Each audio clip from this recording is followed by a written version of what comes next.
Halo, perkenalkan saya Desi, mahasiswa PPG Prajabatan gelombang pertama. Hari ini saya akan membagikan mengenai tips persiapan seleksi PPG Prajabatan tahun 2023.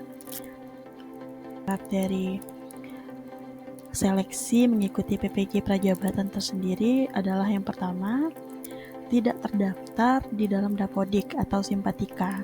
Jadi jika saudara-saudara sebelumnya sudah pernah menjadi guru honor di sebuah sekolah dan terdaftar di Dapodik, otomatis saudara harus menghapus data tersebut atau saudara mengikuti PPG dalam jabatan saja. Nah, kemudian untuk usia maksimal 32 tahun, pendidikan minimal D4 dengan minimal IPK 3,0. Kemudian syarat berikutnya adalah menandatangani fakta integritas. Fakta integritas ini nanti akan di-download di akun masing-masing. Kemudian sebagai catatan, jika lolos hingga tahap akhir, maka saudara bersedia menyiapkan surat keterangan sehat jasmani dan rohani, surat bebas narkoba, SKCK. Nah, ini bisa diurus nanti setelah pengumuman kelulusan, jadi tidak perlu diurus sekarang. Kemudian, apa saja tahapan seleksi PPG Prajabatan? Itu dia terbagi menjadi 3, yaitu pertama seleksi administratif, kedua tes substantif, dan ketiga tes wawancara. Nah, seperti apa tes-tes ini? Di sini saya akan jelaskan satu persatu. Yang pertama, seleksi administrasi dan tips menghadapinya. Seperti apa sih tes ini? Tahap pertama yaitu registrasi dan pemberkasan. Sebagaimana biasanya dalam mengikuti sebuah seleksi, kita harus mendaftar terlebih dahulu. Nah, saudara-saudara bisa langsung mendaftar dengan membuat akun SIM PKB melalui website PPG Prajabatan. Nah, di situ nanti teman-teman bisa langsung mengklik pendaftaran di sebelah kanan atas. Di situ nanti saudara-saudara bisa langsung mendaftar. Syarat-syaratnya adalah pertama, email harus atas nama pribadi, jadi jangan menggunakan email yang aneh namanya atau bukan nama saudara sendiri, karena nanti akan sangat menyulitkan kalau namanya berbeda. Kemudian jangan lupa untuk mencatat alamat email dan kata sandinya, karena sering terjadi saudara-saudara yang lain itu lupa nama email atau kata sandinya, sehingga mereka kesulitan untuk login atau masuk kembali ke akun mereka masing-masing. Karena akun ini akan sangat berguna selama seleksi pendaftaran, bahkan nanti jika saudara-saudara sudah diterima di PPG Prajabatan, karena melalui akun inilah saudara akan belajar mengakses informasi, mengupload berkas, bahkan pengumuman-pengumuman lain juga diakses melalui akun SIM PKB saudara-saudara semua. Kemudian untuk tips yang pertama yaitu tips berkas. Nah, nanti di pemberkasan ini ada satu kolom sertifikat, di mana saudara diminta untuk mengupload sertifikat yang relevan dengan dunia pendidikan. Nah, saran saya jika saudara-saudara sebelumnya belum memiliki sertifikat yang relevan, saudara bisa mengikuti webinar online yang bersertifikat. Nah, saudara bisa mengakses atau mengikuti dengan mendaftar melalui beberapa platform, seperti di salah satu akun YouTube yang biasa saya ikuti sebelumnya, yaitu akun Guru Inovatif dan Guru Inspiratif. Nanti di sini ada seperti diklat secara online yang harus diisi dan diikuti selama 3 hari berturut-turut, dan nanti akan ada sertifikat. Nah, minimal saudara mendapatkan 1 atau 2 sertifikat melalui webinar online seperti itu akan sangat bermanfaat. Yang kemudian yang kedua, jika data dikti bermasalah. Nah, di sini saya alami sendiri ketika mengurus pendaftaran di awal tahun 2000, di awal gelombang PPG Prajabatan dibuka tahun lalu, di mana ternyata IP saya itu tidak muncul di data dikti. Nah, untuk mengatasi hal ini saya datang langsung ke kampus, menemui admin atau bidang kemahasiswaan di kampus untuk dimintai perbaikan seperti itu. Jadi caranya langsung saja temui bidang kemahasiswaan, kemudian sampaikan maksud saudara-saudara, yaitu ingin mendaftar PPG Prajabatan dan mengurus data yang bermasalah di dikti seperti itu. Kemudian yang terakhir, pastikan seluruh berkas tercentang hijau. Nanti saya tunjukkan seperti apa tampilannya untuk memastikan kalau semua berkas itu sudah benar atau sudah terisi. Nah, seperti ini tampilan di akun saya setelah berkas itu terisi lengkap. Jadi ada biodata mahasiswa, bidang PPG, jadi itu berisi seperti jurusan yang kita ambil, terus pengalaman mengajar, pengalaman berorganisasi, pengalaman menjadi sukarelawan, pengalaman melatih atau mengembangkan orang lain, terus kolom hobi, nomor kontak darurat, dan dokumen penting seperti ijazah, kemudian transkrip nilai, nanti itu juga akan diupload. Nah, di sini nanti ada keterangan status. Kalau centang hijau ini artinya langkah seleksi sudah selesai. Nah, kalau masih ada warna kuning, tanda tanya warna kuning ini berarti status syarat opsional. Apabila tidak memiliki, maka tidak wajib diisi. Nah, jika ada tanda seru, wajib diisi dan belum dilengkapi, maka harus diselesaikan. Seperti itu. Kemudian tips berikutnya adalah tips mengisi esai. Jadi selain mempersiapkan berkas-berkas yang terkait seperti ijazah dan transkrip, saudara-saudara juga akan diminta untuk mengisi kolom esai. Jadi esai ini terdiri dari beberapa pertanyaan dan sub pertanyaan. Jadi nanti ada pertanyaan besar berisi anak-anak pertanyaan.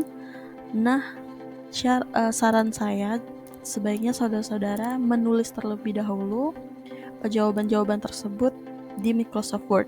Kenapa? Karena jawaban-jawaban ini nanti tidak bisa diakses lagi setelah disimpan di akun masing-masing. Jadi kalau saudara ingin melihat kembali jawaban saudara akan sulit. Maka saya sarankan untuk menyimpan di Microsoft Word. Kemudian isi secara detail dan spesifik. Jadi jangan menjawab dengan jawaban pendek, karena yang diminta di sini adalah sharing pengalaman dan untuk menilai sejauh mana karakter saudara, kemudian pengalaman saudara di bidang tertentu. Kemudian jujur sesuai dengan kejadian yang sebenarnya, karena nanti beberapa pertanyaan esai itu berisi tentang pengalaman, pertanyaan tentang pengalaman saudara dalam berorganisasi, memecahkan masalah, kemudian bagaimana saudara menghadapi perbedaan, seperti itu. Jadi jawab dengan jawaban sebenarnya, karena nanti akan dikonfirmasi lagi ketika tahap terakhir atau tahap wawancara. Jadi diharapkan saudara bisa konsisten dengan jawaban saudara. Dan kemudian deskripsikan dengan pola pikir yang positif.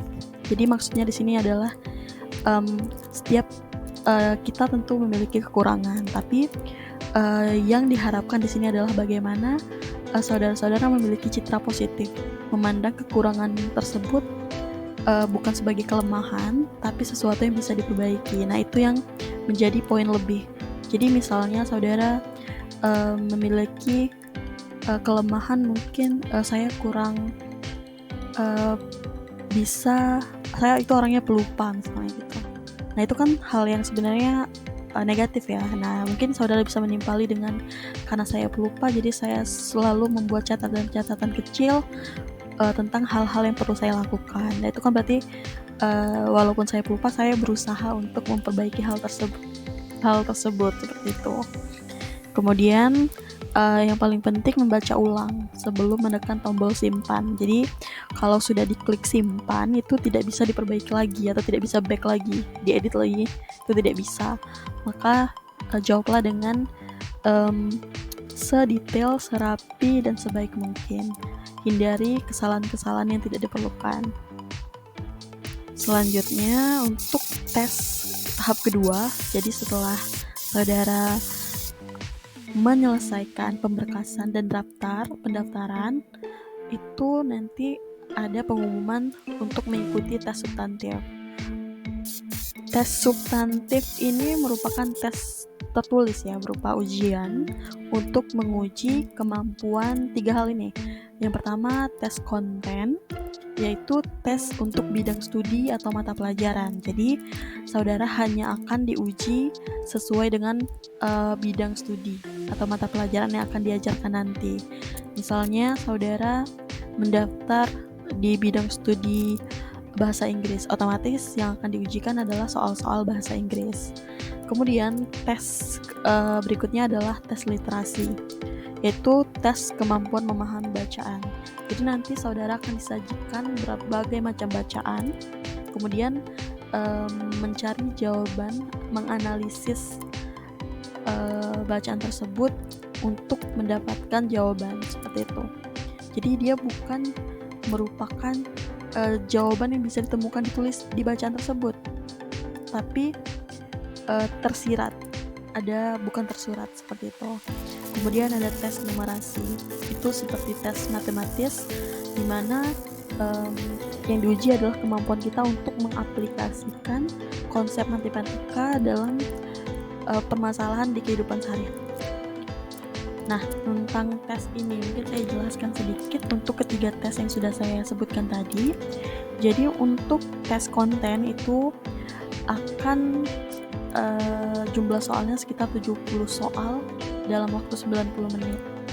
Tes literasi dan numerasi itu digabungkan dalam satu waktu, di mana masing-masing 15 soal, jadi totalnya 30 soal yang harus dikerjakan dalam waktu 60 menit. Nah, ketiga tes ini akan dilaksanakan sekaligus dalam satu hari secara berurutan. Jadi untuk tahun lalu itu diawali dengan tes konten, kemudian diikuti dengan tes literasi. Jadi sekitar 150 menit dilakukan secara daring.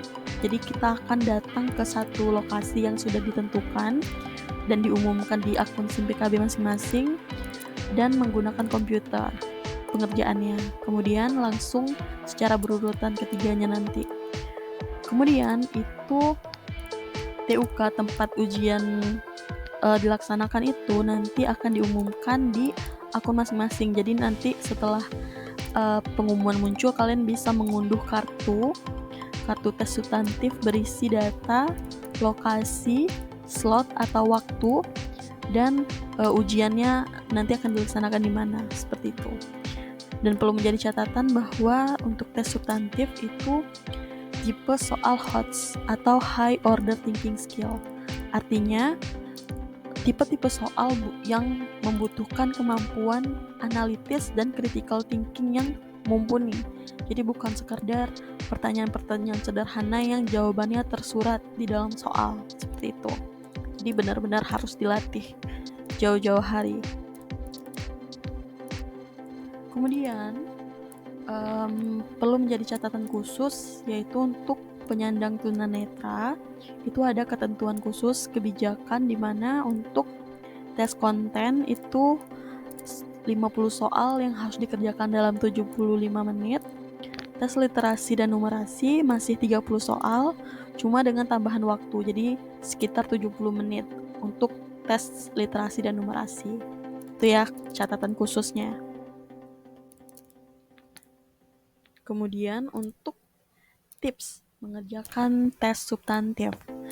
Jadi yang pertama itu sering-sering melakukan latihan soal bidang studi, dan khususnya soal literasi dan numerasi yang memang jarang ditemukan dan jarang dikerjakan seperti itu dibanding bidang studi masing-masing kan. Nah, jadi memang harus ditekankan latihan soal literasi dan numerasi ini.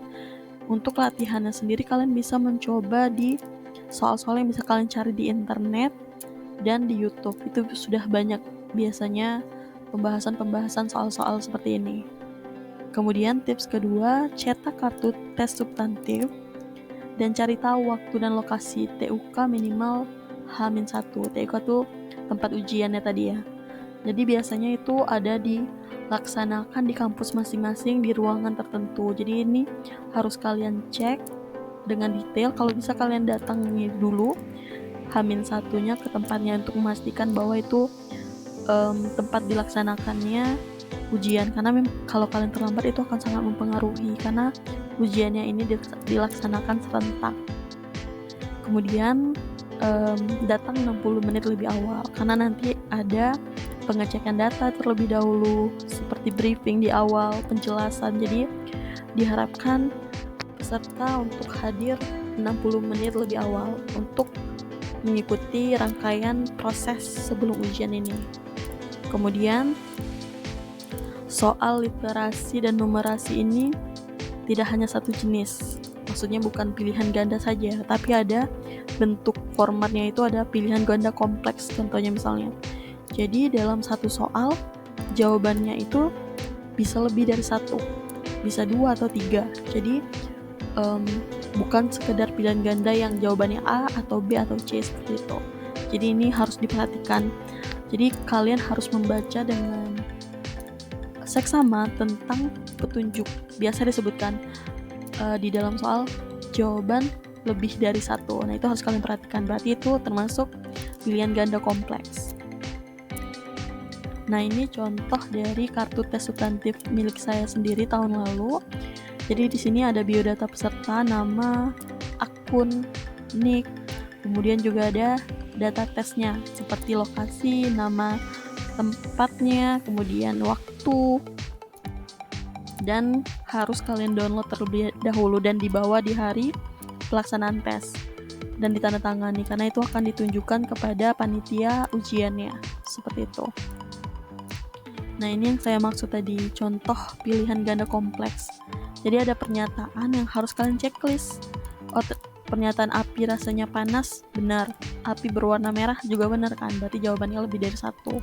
Tapi untuk tes substantif ini pertanyaannya benar-benar level high order thinking skill. Jadi memang bukan pertanyaan-pertanyaan yang sederhana, jadi benar-benar harus dimaksimalkan dalam belajarnya sehingga nanti tidak kesulitan selama tes literasi dan numerasi. Kemudian tahapan terakhir, setelah mendapatkan pengumuman kalau saudara lulus untuk tes substantif di akun SIM PKB masing-masing, kemudian saudara akan memasuki tahapan tes wawancara. Nah, masing-masing seleksi ini biasanya jangka waktunya bisa 3-4 minggu. Jadi masih bisa saudara-saudara untuk mempersiapkan diri dalam menyiapkan masing-masing tahapan seperti itu. Nah untuk tes wawancara sendiri itu aspek yang dinilai, beberapa hal yang saya highlight itu pertama adalah kemampuan calon guru dalam berkomunikasi. Jadi bagaimana saudara-saudara itu menunjukkan rasa percaya diri, menjelaskan dengan gamblang dan singkat tapi padat. Kemudian bagaimana saudara-saudara itu mampu mendeskripsikan sebuah pengalaman dan menarik atau merefleksikan pengalaman tersebut dan menjelaskannya kepada asesor atau tim penguji tadi.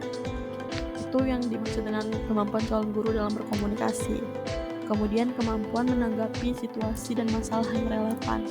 Nah di sini nanti di beberapa pertanyaan esai itu kalian akan menjawab tentang apa saja pengalaman yang pernah kalian temui ketika menghadapi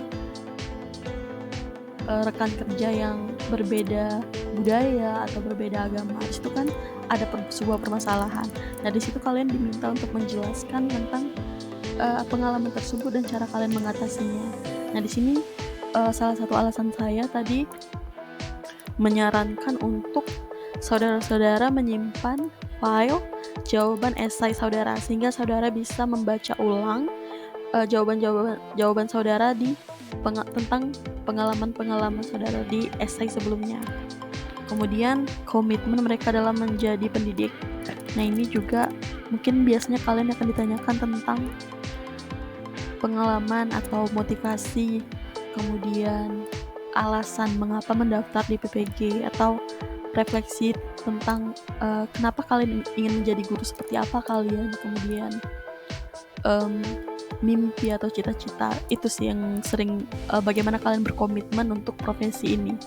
Jadi silakan disiapkan jawaban kalian. Kemudian yang juga akan dinilai adalah karakter dan penerapan nilai-nilai Pancasila dari calon peserta ini. Apakah mereka sudah menjalankan nilai-nilai persatuan Indonesia, seperti bagaimana mereka menghadapi perbedaan.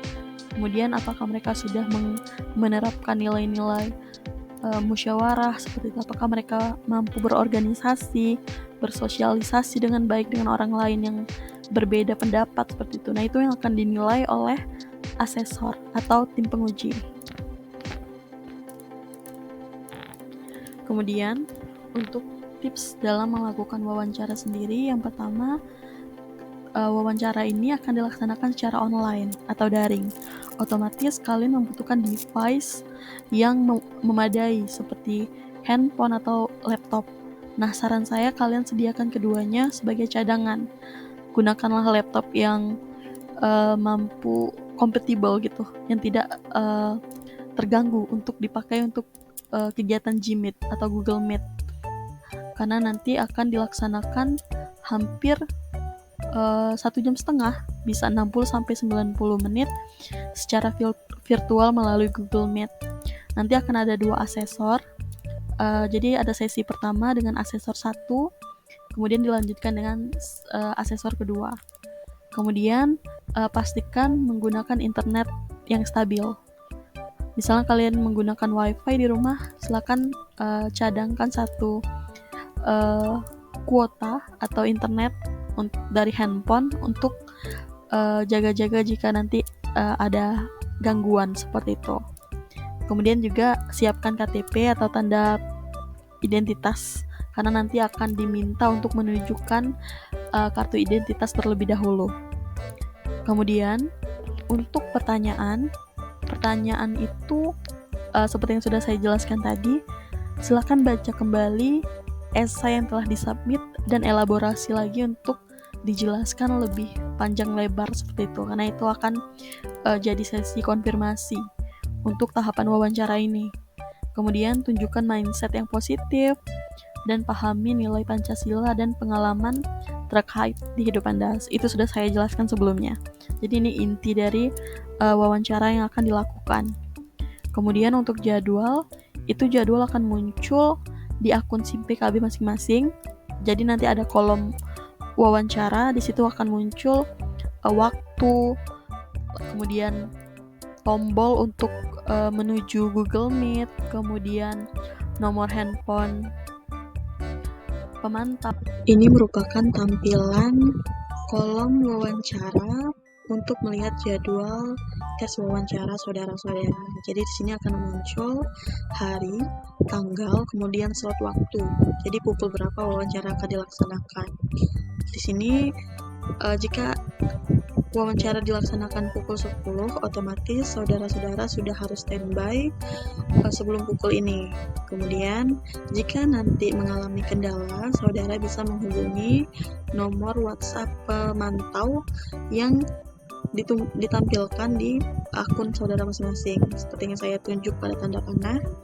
Jadi jika ada kendala, silakan menghubungi beliau. Kemudian di bagian akhir ada tombol mulai wawancara. Nah, ini bisa saudara-saudara klik ketika jadwal sudah menunjukkan pukul 10 atau sesuai slot waktu saudara masing-masing. Nanti akan otomatis menuju link Google Meet untuk wawancara bersama asesor dilaksanakan. Demikianlah video mengenai tips dan tahapan seleksi PG Prajabatan tahun 2023. Untuk pertanyaan lebih lanjut silakan diajukan di kolom komentar. Semoga bermanfaat. Silakan subscribe akun ini untuk informasi lebih banyak lagi. Terima kasih.